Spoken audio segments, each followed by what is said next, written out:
Okay, welcome friends.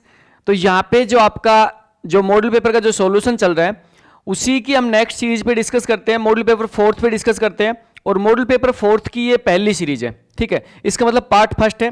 तो यहाँ पे जो हम क्वेश्चन डिस्कस करेंगे वो करेंगे यहाँ पे 1 से लेके 25 तक। ओके, तो दोस्तों यहाँ पे करना क्या आपको, देखो यहाँ पे आपको मैं लाइव इसलिए डिस्कस नहीं कर पा रहा क्योंकि बहुत सारे बच्चे हैं जिनके 60 से 70% क्वेश्चन जो ठीक हो रहे हैं, तो आपको सिर्फ उन्हीं क्वेश्चन पे फोकस करना है जो आपसे गलत होते हैं, ठीक है।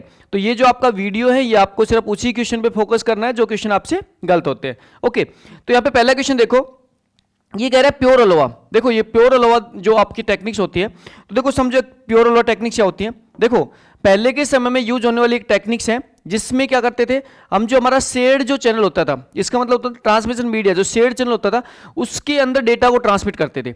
जैसे आपने देखा होगा कि जो आपकी बस टोपोलॉजी होती है, देखो बस टोपोलॉजी में क्या करता है, एक शेयर्ड चैनल को यूज करते हुए आपके मल्टीपल आपके क्या होते हैं यहाँ पे डिवाइसेज कनेक्ट होते हैं।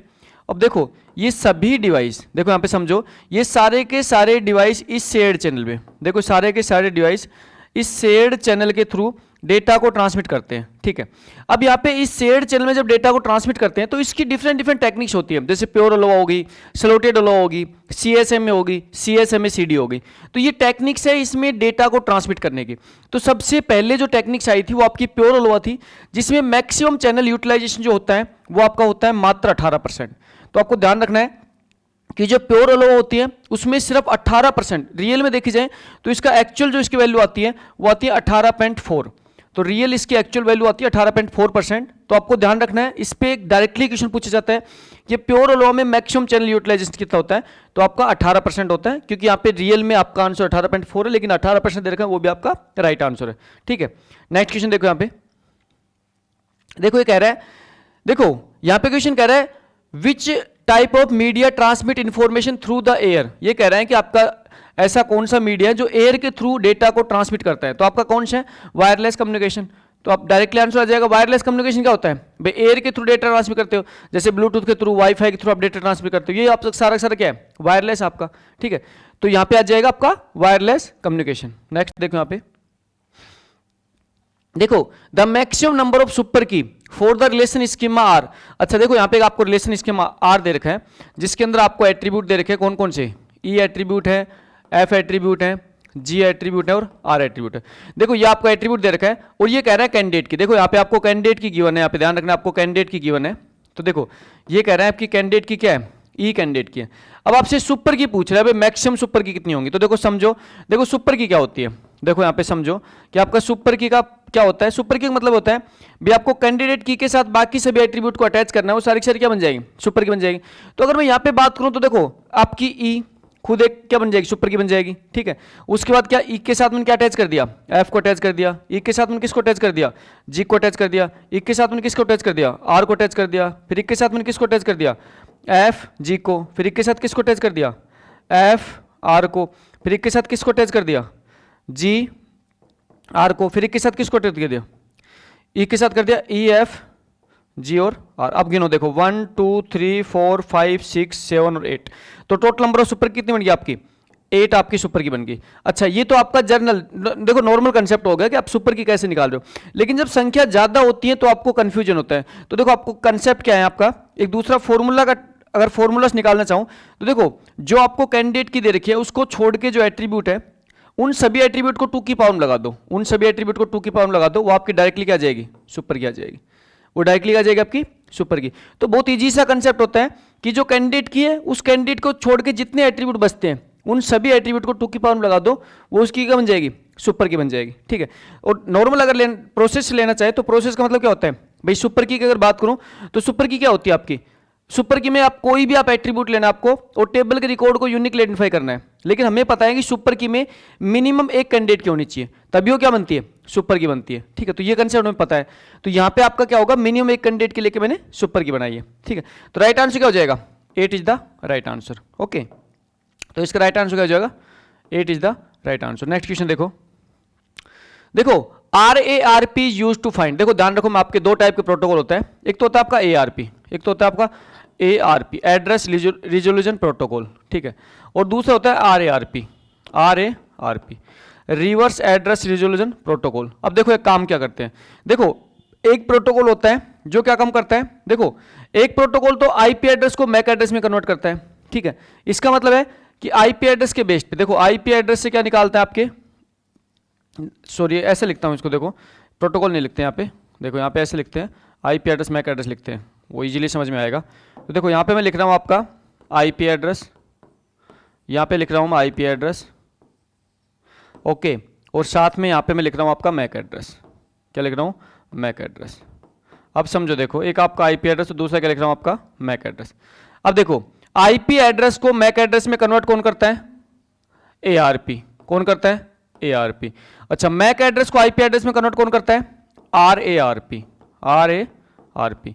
अच्छा, अब ये पूछा है आरएआरपी यूज टू फाइंड, इसका मतलब है देखो RARP use to find, find किसको करेगा, आरएआरपी यूज टू फाइंड किसको, आईपी एड्रेस को फाइंड करेगा, और आपको पता क्या है, मैक एड्रेस आपको पता है, तो B is the right answer. देखो समझो यहाँ पे कंसेप्ट, अगर मैं बात करूं आईपी एड्रेस से मुझे मैक एड्रेस जानना है तो एआरपी प्रोटोकॉल काम आता है, और मैक एड्रेस से आईपी एड्रेस जानना है तो आरएआरपी प्रोटोकॉल काम आता है। तो आपसे पूछा है कि RARP protocol use to find, तो क्या फाइंड करता है, आईपी एड्रेस फाइंड करता है, किसके बेस्ड पे, मैक एड्रेस के बेस्ड पे। तो राइट आंसर क्या आ जाएगा, B is the right answer, ठीक है, इजी कंसेप्ट है यहाँ पे। ओके, नेक्स्ट क्वेश्चन देखो यहाँ पे, देखो देखो सीक्रेट की एनक्रिप्शन, ये कह रहे हैं तो आपकी सीक्रेट की एनक्रिप्शन होती है वो आपकी इन्वॉल्व टू यूज। देखो सीक्रेट की एनक्रिप्शन मतलब होता है कि आपकी जो सिमेट्रिक की एनक्रिप्शन होता है उसे हम सीक्रेट की एनक्रिप्शन कहते हैं, ठीक है। तो वहां पे एक ही की का यूज किया जाता है, वहां पे सिंगल की का यूज किया जाता है जो कि आपकी सीक्रेट होती है, सिंगल की सहायता से हम क्या करते हैं, एनक्रिप्शन और डिक्रिप्शन करते हैं, ठीक है। तो राइट आंसर क्या होगा, इज द राइट आंसर। देखो नेक्स्ट देखो डिजिटल सिग्नेचर टेक्निक, देखो जो डिजिटल सिग्नेचर जो टेक्निक्स होती हैं उसके बारे में आपसे पूछा है, the sender use to message use to create cipher text, ये कह रहा है कि जो सेंडर के द्वारा साइफर टेक्स्ट प्राप्त करने के लिए किसका यूज किया जाता है। तो देखो ध्यान रखना, जो आपकी डिजिटल सिग्नेचर होता है, डिजिटल सिग्नेचर के अंदर सेंडर स्वयं की प्राइवेट की का यूज करते हुए मैसेज को एनक्रिप्ट करता है, ठीक है, अच्छा कंसेप्ट है। तो यहाँ पे क्या करता है, हर ओवन प्राइवेट की, उसकी स्वयं की प्राइवेट की सहायता से, ठीक है। तो बहुत ही अच्छा कंसेप्ट है डिजिटल सिग्नेचर का, जो आपको क्या प्रोवाइड करती है, देखो डिजिटल सिग्नेचर द्वारा आपके ऑथेंटिकेशन, इंटीग्रिटी और नॉन रेपुटेशन, तीन टाइप की सर्विस प्रोवाइड की जाती है। जो आपकी सिक्योरिटी सर्विस होती है जिसमें ऑथेंटिकेशन, इंटीग्रिटी और नॉन रेपुटेशन, ये आपकी सर्विस प्रोवाइड करता है डिजिटल सिग्नेचर। साथ में आपको ध्यान रखना डिजिटल सिग्नेचर कौन सी सर्विस प्रोवाइड नहीं करता, तो आपका कौन सी नहीं करता, कॉन्फिडेंशियलिटी या कह सकता हूं प्राइवेसी प्रोवाइड नहीं करता। इसके बारे में आपसे एग्जाम में बहुत बार क्वेश्चन पूछा जाता है, ठीक है, ये आपको ध्यान रखना है।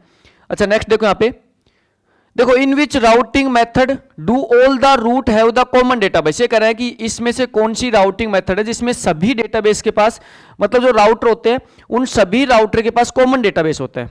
अब देखो समझो इसका कंसेप्ट समझो, देखो सपोज करो मेरे पास ये बहुत सारे राउटर है, यहाँ पे नेटवर्क में बहुत सारे राउटर अटैच है, ठीक है। अब ये क्या है, ये जो राउटर एक दूसरे से अटैच है, अब ये कह रहे हैं सभी राउटर के पास कॉमन डेटाबेस कौन सी एल्गोरिथम होता है। तो हमें पता है कि जो हमारी लिंक स्टेट, जो हमारी लिंक स्टेट जो राउटिंग होती है, लिंक स्टेट जो राउटिंग होती है उसका फंक्शन क्या है, उसका फंक्शन ये है कि यहां पे क्या होगा लिंक स्टेट राउटिंग में, कि कोई भी राउटर, देखो कोई भी राउटर यहां पे अपनी स्वयं की टेबल को मेंटेन करने के बाद में ये फ्लडिंग के थ्रू सभी राउटर को अपनी टेबल भेज देता है। तो देखो ध्यान रखना, यहां पे सारे के सारे राउटर को टेबल शेयर की जाती है प्रत्येक राउटर के द्वारा। इसका मतलब है कि सभी राउटर को ग्लोबल इंफॉर्मेशन रहती है। तो यहां पे जो आपकी लिंक स्टेट राउटिंग होता है, जो आपकी लिंक स्टेट राउटिंग होता है उसके अंदर आपका सभी राउटर के पास कॉमन डेटाबेस होता है। क्यों? क्योंकि कोई भी राउटर अपनी स्वयं की टेबल को मेंटेन करने के बाद में क्या करता है, वो सभी राउटर को फ्लडिंग के थ्रू अपनी टेबल भेजते हैं, जिससे बाकी सभी राउटर भी अपने डेटाबेस को मेंटेन करते हैं। नेक्स्ट आंसर देखो, the layer is responsible for dialogue control, dialogue establishment, ठीक है, मेंटेनेंस एंड सिंक्रोनाइजेशन। तो हमें पता है कि जो आपके डायलॉग कंट्रोल, मेंटेनेंस, सिंक्रोनाइजेशन कौन प्रोवाइड करती है, सेशन लेयर प्रोवाइड करती है, ठीक है। तो आपके जो ओएसआई मॉडल में जो आपकी सेशन लेयर होती है उसका काम ही क्या होता है भाई, डायलॉग कंट्रोल करना। जैसे आपने देखा होगा कि जब आप इंटरनेट बैंकिंग में लॉगिन करते हो तो अगर आपने 10 मिनट तक कोई भी एक्टिविटी परफॉर्म नहीं की तो ऑटोमेटिक आपका लॉग आउट हो जाता है सेशन। इसी टाइप से आप कोई भी जब ऑनलाइन ट्रांजेक्शन करते हो और ओटीपी डालने के लिए जब आपके पास में सेशन आता है तो वहां पे आपने देखा होगा ओटीपी डालने के लिए कि वो फिक्स टाइम तक होता है। अगर आपने 5 से 10 मिनट के बीच में ओटीपी नहीं डाला तो ऑटोमेटिक क्या हो जाएगा, वो सेशन आउट हो जाएगा। तो सारा का सारा किसका काम होता है, सेशन लेयर काम होता है, ठीक है। तो राइट आंसर क्या हो जाएगा, सेशन। अच्छा, program in execution is called, देखो कह रहा है जब प्रोग्राम इन एग्जीक्यूशन क्या कहलाता है, तो आपको ध्यान रखना जो भी प्रोग्राम अंडर एग्जीक्यूशन होता है क्या कहलाता है, प्रोसेस, ठीक है। तो प्रोग्राम अंडर एग्जीक्यूशन हमारा क्या कहलाता है? प्रोसेस। इसका मतलब है कोई भी प्रोग्राम एग्जीक्यूट होने के लिए जब रैम में आता है तो क्या होता है? वो प्रोसेस कहलाता है। ठीक है, देखो the scheduling in which CPU is allocated to the process with least CPU burst time. इसका मतलब है कि जो सबसे जिसको सबसे कम टाइम के लिए सीपीयू चाहिए उसको हमें क्या करना है? अलॉट करना है। ठीक है, अच्छा ये कौन सी टेक्निक होती है? ये हमारी होती है शॉर्टेस्ट जॉब फर्स्ट एल्गोरिथम। कौन सी होती है? Shortest job first. अगर मैं प्रायोरिटी शेड्यूलिंग की बात करूं तो यहां पे प्रत्येक प्रोसेस को प्रायोरिटी होती है, उसके बेस्ड पे यहां पे शेड्यूल किया जाता है सीपीयू को। राउंड रॉबिन मतलब क्या होता है भाई? आपके फर्स्ट इन फर्स्ट आउट से चलता है, लेकिन यहाँ पे क्या होता है? कुछ एक टाइम पीरियड तक एग्जीक्यूट होता है, उसके बाद वो वापस से रेडी में आ जाता है। तो यहाँ पे राउंड मतलब आपके टाइम एक फिक्स टाइम क्वांटम तक आपके प्रोसेस को एग्जीक्यूट करवाना है, उसके बाद वापस से रेडी क्यू में डाल देना है। ठीक है, अच्छा मल्टी लेवल क्यू शेड्यूलिंग क्या होती है कि यहाँ पे अलग अलग शेड्यूलिंग बनी होती है। इसका मतलब अलग अलग क्यू बनी होती है, और यहाँ पे आपके मल्टी लेवल क्यू में क्या होता है? आपके प्रोसेस को असाइन किया जाता है डिफरेंट डिफरेंट क्यू में, और उसके अकॉर्डिंग प्रोसेस क्या होते हैं? एग्जीक्यूट होते हैं। ओके, अच्छा memory utilisation factor shall be computer as follow. देखो मेमोरी यूटिलाइजेशन फैक्टर जो क्या होता है, इसका मतलब होता है भाई आपके पास यूज मेमोरी कितनी हो रही है और टोटल मेमोरी कितनी है, तो वो आपका क्या होगा? यूटिलाइजेशन फैक्टर हो जाएगा।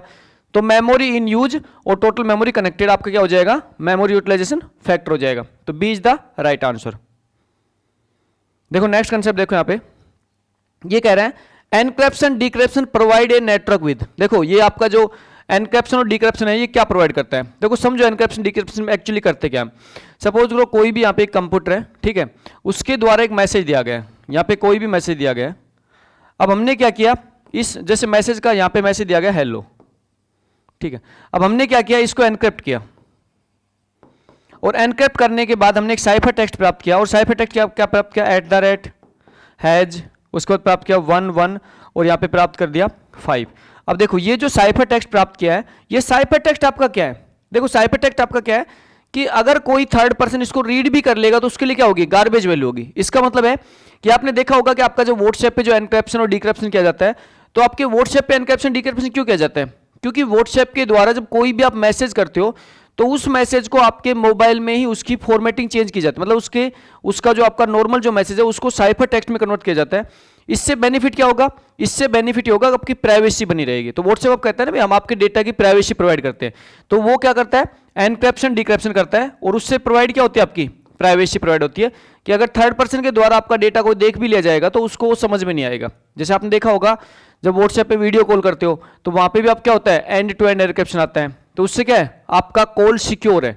इसका मतलब नेटवर्क में आपका जो कॉल ट्रांसमिट हो रहा है वो किसी दूसरे कोड वर्ड में ट्रांसमिट हो रहा है। ठीक है, तो यहाँ पे प्राइवेसी प्रोवाइड की जाती है। अच्छा, in the digital signature technique the receiver of the message use. देखो रिसीवर है वो मैसेज को प्राप्त करने के लिए किसका यूज करता है? मतलब प्लेन टेक्स्ट को प्राप्त करने के लिए किसका यूज करता है? तो हमेशा किसका यूज करेगा भाई? सेंडर क्या करता है? स्वयं की प्राइवेट की से क्या करेगा? मैसेज को एनक्रिप्ट करेगा। अब रिसीवर कैसे उसको डिक्रिप्ट कर सकता है? सेंडर की पब्लिक की से। तो राइट आंसर क्या होगा? सेंडर पब्लिक की। तो ध्यान रखना डिजिटल सिग्नेचर में हमेशा जो सेंडर होता है वो खुद की प्राइवेट की से तो मैसेज को एनक्रिप्ट करता है, और बाद में सेंडर की पब्लिक की से मैसेज को डिक्रिप्ट किया जाता है। ठीक है, तो राइट आंसर क्या होगा? D is the right answer. अच्छा नेक्स्ट देखो, if requirement are frequently change which model is to be selected. देखो कह रहा है रिक्वायरमेंट आपकी बार बार चेंज होती है तो कौन सा मॉडल आप सिलेक्ट करोगे? ठीक है, सॉफ्टवेयर डेवलपमेंट लाइफ साइकिल जो मॉडल होते हैं उसमें से कह रहा है रिक्वायरमेंट बार बार चेंज होने पर कौन सा मॉडल सेलेक्ट करोगे? तो पहला आंसर है वाटरफॉल मॉडल। नहीं, वाटरफॉल मॉडल में तो शुरू में स्टार्टिंग में रिक्वायरमेंट ले ली जाती है, यहाँ पे तो प्रोसेस बाय प्रोसेस चलता है। सबसे पहले रिक्वायरमेंट ली जाती है, ठीक है, उसके बाद अगला प्रोसेस स्टार्ट होता है। ठीक है, तो ये तो कर नहीं सकते। प्रोटोटाइप मॉडल, देखो यहाँ पे समझो, प्रोटोटाइप मॉडल का मतलब ये है कि यहाँ पे राइट आंसर भी प्रोटोटाइप मॉडल होगा। क्यों?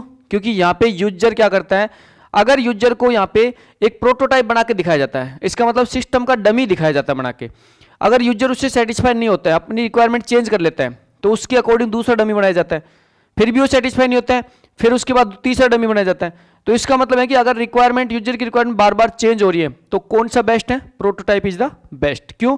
क्योंकि यहाँ पे यूजर को डमी बना के दिखाया जाता है, एक प्रोटोटाइप बना के दिखाया जाता है, जिससे कि यूजर अगर सेटिस्फाई नहीं होता है तो उसकी रिक्वायरमेंट चेंज कर दी जाती है। ठीक है, तो B is the right answer. देखो throughput of a system, system का थ्रूपुट क्या कहलाता है? देखो समझो यहाँ पे सिस्टम का थ्रूपुट क्या कहलाता है। तो नॉर्मली कंसेप्ट क्या होता है? देखो सिस्टम का थ्रूपुट आपसे पूछा गया है, तो सिस्टम का थ्रूपुट क्या कहलाता है भाई? The number of program processed by per unit time. इसका मतलब होता है कि आपके कोई भी आपका जो प्रोसेस होता है वो कितने प्रोग्राम को एग्जीक्यूट कर रहा है पर यूनिट टाइम, वही आपका कहलाता है थ्रूपुट कहलाता है। देखो थ्रूपुट का मतलब होता है कि एक यूनिट टाइम में कितनी टास्क को परफॉर्म किया गया है, ठीक है, तो वही आप क्या कहलाएगा, आपका थ्रूपुट कहलाएगा, ठीक है। तो number of program processed by per unit time, कितने प्रोग्राम को प्रोसेस किया जा रहा है तो वो आप क्या कहलाएगा, थ्रूपुट। ओके, नेक्स्ट देखो यहाँ पे, देखो page fault frequency in the operating system is reduced when, ये कह रहा है कि पेज फॉल्ट फ्रीक्वेंसी को कैसे रिड्यूस किया जा सकता है ऑपरेटिंग सिस्टम में। इसका मतलब है कि भाई आपके जो रैम है, रैम के अंदर पेज फॉल्ट कब होता है, जब आपका जो पर्टिकुलर पेज जिसकी सीपीयू ने डिमांड की है वो पेज रैम में मौजूद नहीं है, तो उसको बोलते हैं पेज फॉल्ट। तो उसको कम कैसे कर सकते हैं, रिड्यूस कैसे कर सकते हैं, process tend to IO bound. अगर आईओ बाउंड प्रोसेस होगा तो उससे पेज फॉल्ट पे क्या फर्क पड़ेगा, भाई आईओ बाउंड प्रोसेस होगा तो क्या होगा, ब्लॉक स्टेट में जाके अपना आईओ ऑपरेशन परफॉर्म करेगा, लेकिन उससे पेज फॉल्ट फर्क नहीं पड़ेगा, तो ये तो गलत है, ठीक है।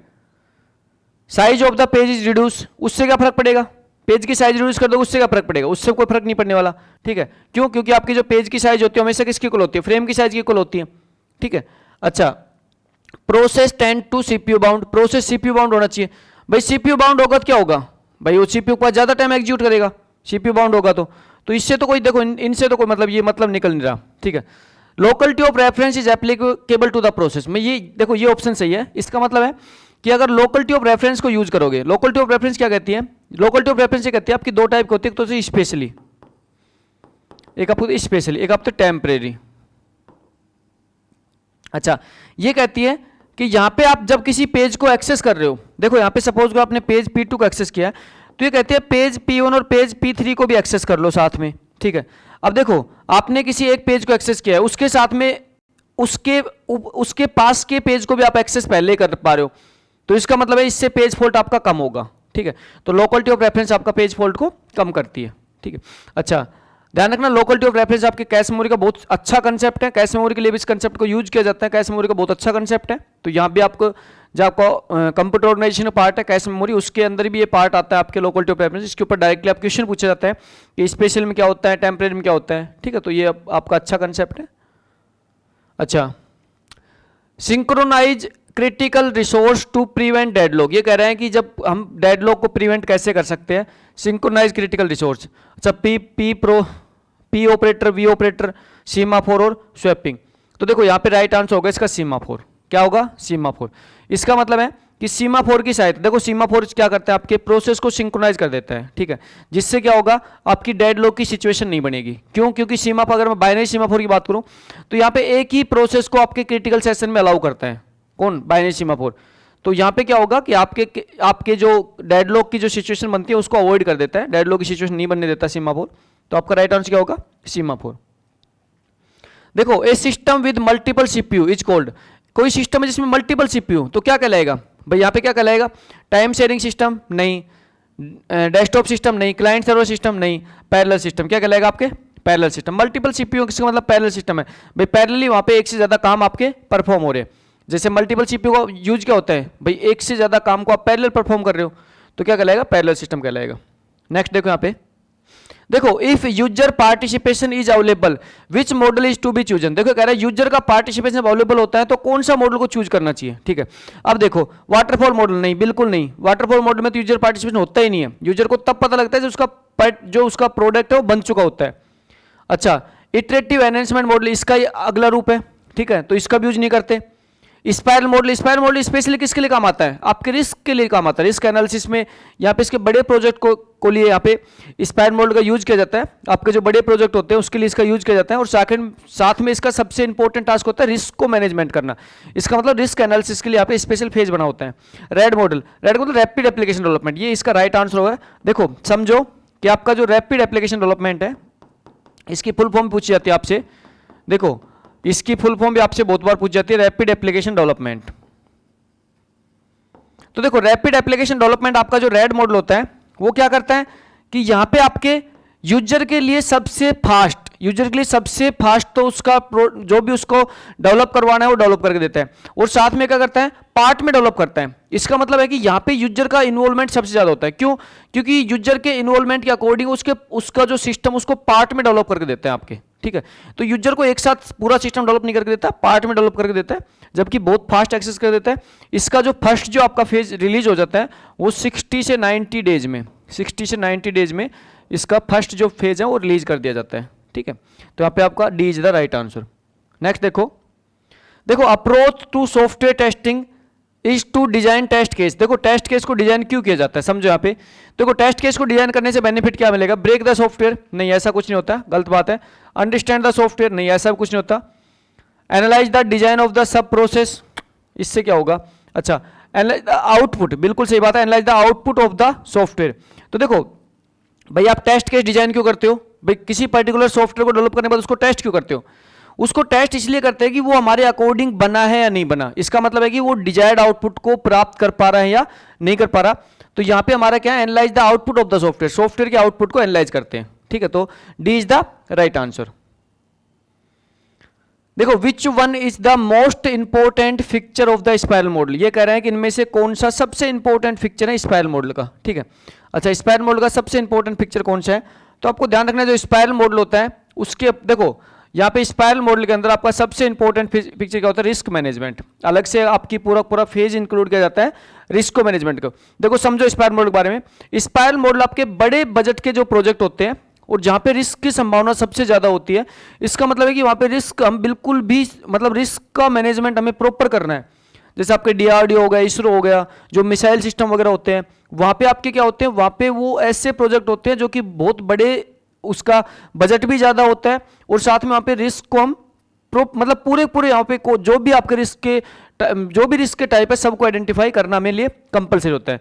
तो ऐसे प्रोजेक्ट के लिए आपका स्पाइरल मॉडल का यूज किया जाता है, जो कि रिस्क मैनेजमेंट उसका इंपॉर्टेंट टास्क होता है। देखो नेक्स्ट कह रहा है in prototype the following are use. देखो प्रोटोटाइप के अंदर क्या क्या यूज किया जाता है? तो कह रहे हैं स्क्रीन जनरेटर, बिल्कुल सही बात है, स्क्रीन जनरेटर भी होता है, इनपुट जनरेटर भी होता है, एप्लीकेशन जनरेटर होता है, सभी होते हैं। देखो आपका जो प्रोटोटाइप होता है उसको बनाने के लिए screen generator, input generator, application generator सभी का यूज किया जाता है, ठीक है। तो D is the right answer. Okay, next देखो यहाँ पे समझो।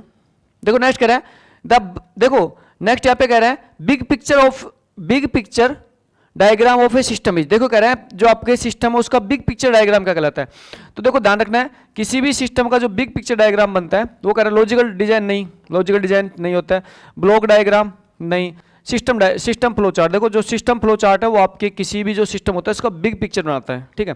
इसका मतलब है सिस्टम का जो फ्लो चार्ट बना रहे हैं हम, कंप्लीट सिस्टम का जो वर्किंग, मतलब उसका जो सिस्टम एक्चुअल में जो सिस्टम बिहेव करेगा वो पूरा जो बताया जाता है वो सिस्टम फ्लो चार्ट से बताया जाता है, ठीक है। तो अब क्या होता है? बिग पिक्चर होता है। अच्छा नेक्स्ट देखो द प्रॉपर्टी। देखो कह रहा है द प्रॉपर्टी, ये कह रहा है प्रॉपर्टी और ability to take more than one form is called. देखो कह रहा है एक से ज्यादा फॉर्म होना, इसका मतलब क्या है? More than one form. देखो इसका मतलब क्या होता है? पॉलीमॉर्फिज्म। क्या होता है? पॉलीमॉर्फिज्म। पॉलीमॉर्फिज्म मतलब कहता है एक से ज्यादा फॉर्म होना, ठीक है। More than one form is a polymorphism. अच्छा नेक्स्ट देखो यहाँ पे, देखो random scan monitor are also refer to. देखो random scan monitor are also refer to. अच्छा इसका समझो, देखो भाई रैंडम स्कैन मॉनिटर होता है ना, उसको आपको स्ट्रोक राइटिंग डिस्प्ले भी कहा जाता है, स्ट्रोक राइटिंग डिस्प्ले भी कहा जाता है, उसको देखो गैलीग्राफिक डिस्प्ले भी कहा जाता है और वेक्टर डिस्प्ले भी कहा जाता है, तीनों कहा जाता है। देखो ध्यान रखना, इसको तीनों कहा जाता है। D is the right answer, ठीक है। बाकी आपने जनरली कई जगह देखा होगा इसको वेक्टर डिस्प्ले, ठीक है। बाकी आपके यहाँ पे आप देखना रैंडम स्कैन मॉनिटर होता है वो आपका स्ट्रोक राइटर भी होता है, वो आपका गैलीग्राफिक डिस्प्ले होता है, वो आपका वेक्टर डिस्प्ले होता है, ठीक है। तो आपने देखा होगा कि आपके पहले के समय में जो यूज होने वाले जो आपके मॉनिटर थे उसमें क्या होता था, एक यहाँ पे किरण डाली जाती थी, उसकी सहायता से क्या बनते थे? यहाँ पे डायग्राम बनता था पूरा, ठीक है। तो ये आपका क्या था? ये रैंडम स्कैन मॉनिटर था, ओके। तो यहाँ पे दोस्तों, यहाँ पे जो आपको क्वेश्चन डिस्कस किए जा रहे हैं, तो देखो आपको चेक क्या करना है, जहाँ पे आपके डाउट्स हैं क्वेश्चन में, उस डाउट्स को आपको चेक करना है, ठीक है। और साथ में यहाँ पे आपको फोकस करना है कि जो क्वेश्चन आपसे गलत हो रहे हैं उसका कंसेप्ट क्लियर करें, उसके लिए आप नोट्स को फॉलो करें, ठीक है। तो यहाँ पे आपको जो सीरीज है ये मैं टुकड़ों में प्रोवाइड इसलिए कर रहा हूँ कि जिस क्वेश्चन पे आपको डाउट है आप उसी क्वेश्चन को चेक करेंगे। Okay, thank you so much.